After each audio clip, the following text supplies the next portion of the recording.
Shalom warriors, and welcome to the Daily Warfare Drop with Raphael, Rabbi. Today's theme is training the heart to obey. And scripture is coming to you from Deuteronomy chapter 1 through to 3. Warriors, Deuteronomy opens with Moses doing something powerful. He trains Israel through memory. He revisits fear, failure, delay, and disobedience, not to shame them, but to strengthen them. Spiritual warfare is not just about winning a moment, it's about training the heart for long obedience. Fear sounds reasonable. It presents data, risks, giants, and costs. In Deuteronomy 1, fear keeps Israel from entering the promise. As a combat medic in the British Army, I saw this clearly. Panic doesn't remove danger, it narrows vision. Soldiers freeze, miss signals, or make reckless moves. Faith does the opposite. Faith widens perspective and restores clarity under pressure.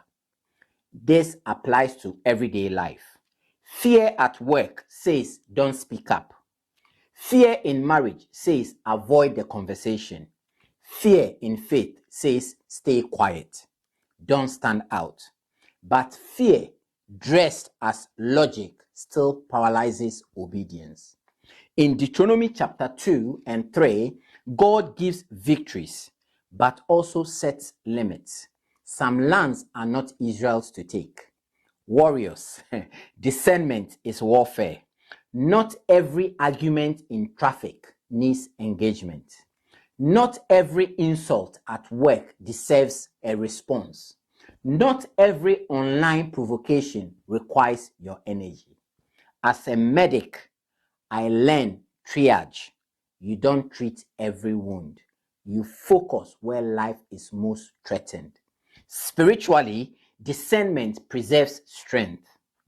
Moses models leadership under criticism. He carries people who complain, doubt, and forget. Yet he keeps obeying.